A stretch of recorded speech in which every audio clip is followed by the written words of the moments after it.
सबसे पहले तो बुलंद हौसले देखने वाले भाई ना मेरी राम राम। जैसे कि आप सभी को पता है, रूस और यूक्रेन का जो युद्ध चल रहा है, बहुत भयानक युद्ध चल रहा है, बहुत तबाही मचा दी है रूस ने यूक्रेन के अंदर।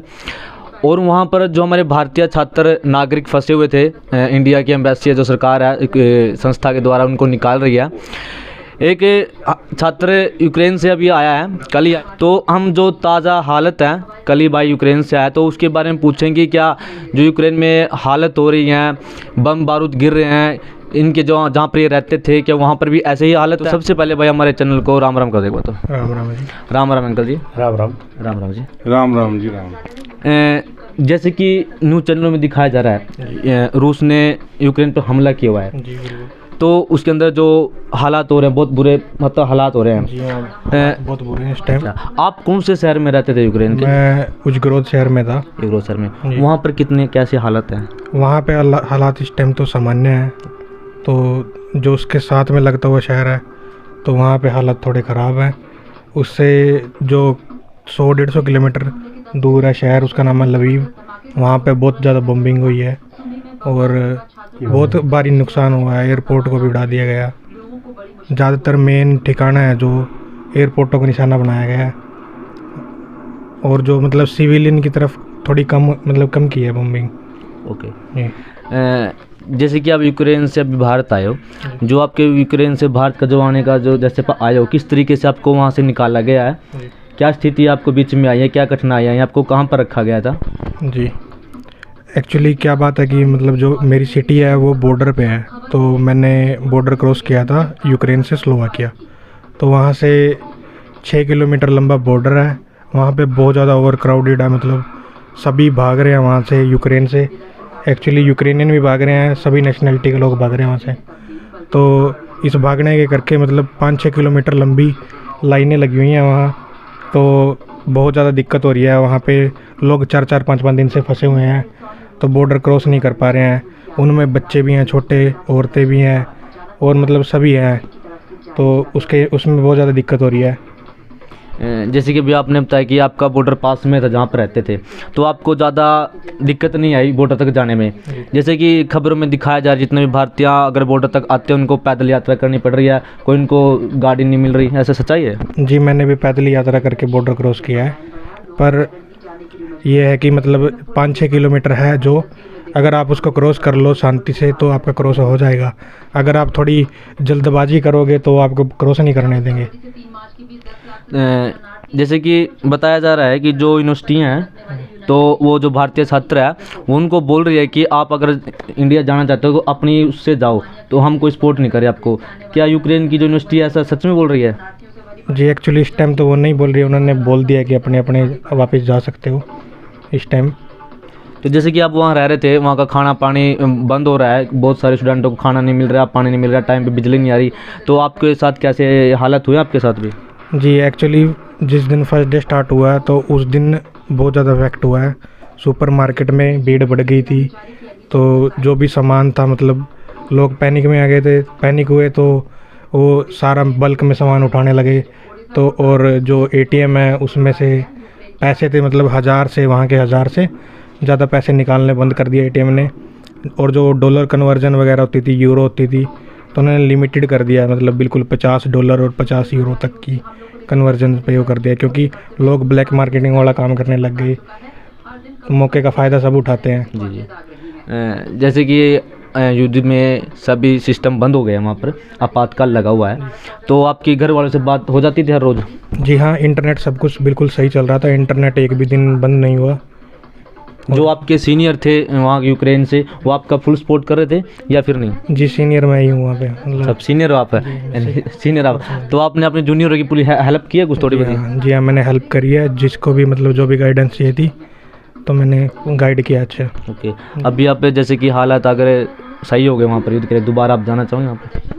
जी, ज़रूर जाना चाहेंगे। अगर हालत सामान्य हो गए तो ज़रूर जाएंगे। ठीक है। जब भी आपको पता चला कि यूक्रेन पे हमला हो चुका है, तो आपने क्या सोचा उस टाइम? घबरा गए थे आप वहाँ पर? जी नहीं, मैं घबराया नहीं था, क्योंकि मेरे को पता था कि मैं बिल्कुल सेफ जोन में हूँ, तो मैं बिल्कुल मॉनिटर कर रहा था, मतलब जो भी रहेगा तो मतलब हालात के हिसाब से।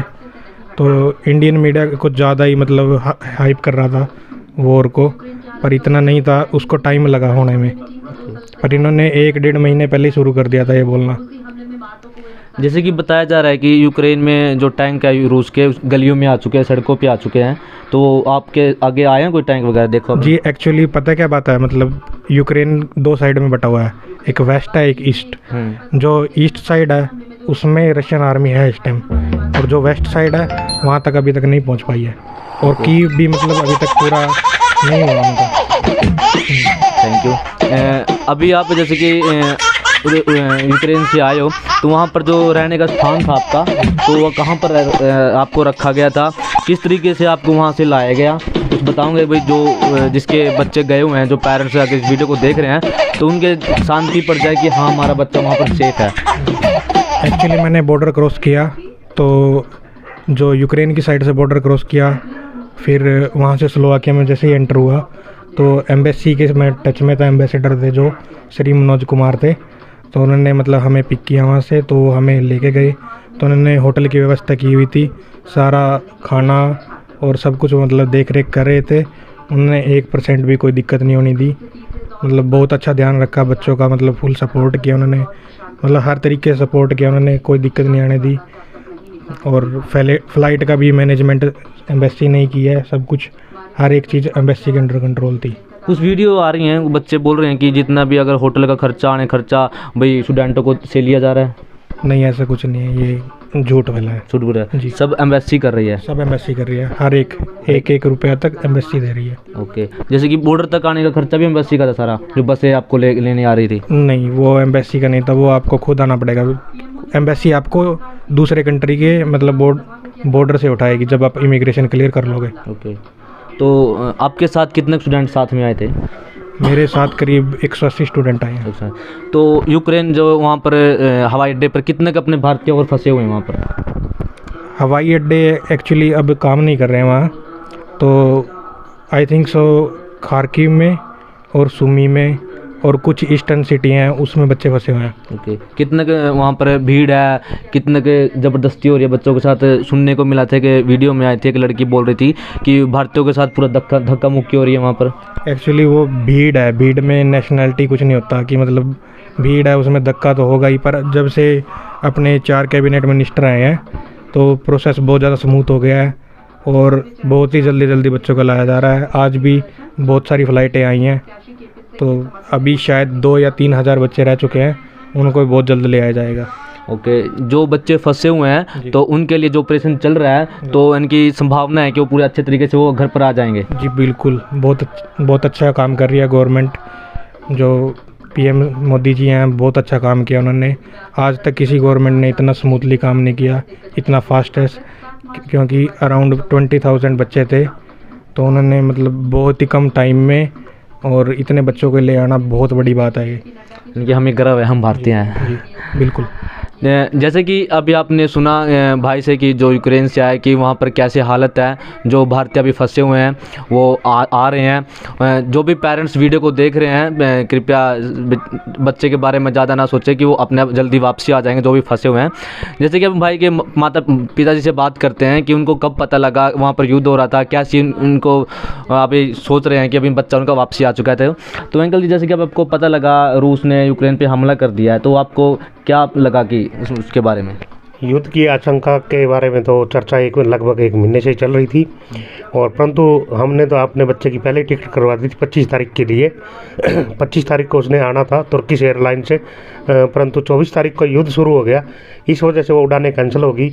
और इन्होंने उसके बाद स्लोवाकिया में बॉर्डर क्रॉस करके इंडियन एम्बेसी से संपर्क किया, और उसके बाद भारत सरकार इनको वापस लेके आई। अभी आप अगर वहाँ पर हालात अच्छे हो गए तो भेजना चाहोगे अपने बेटे को? जी बिल्कुल, क्योंकि इसका 5वां साल था MBBS का, और इसमें सिर्फ 2-3 महीने की पढ़ाई बाकी है, और उसके बाद ही डिग्री मिली है। हमें अपनी डिग्री चाहिए। अगर वहाँ हालात सामान्य नहीं रहे तो हम भारत सरकार से अनुरोध करेंगे कि इन बच्चों को यहाँ पे माइग्रेट करें, माइग्रेशन दे के इनकी MBBS की डिग्री पूरी कराए और इंटर्नशिप कराए। सभी को जय हिंद, जय भारत, जय हरियाणा।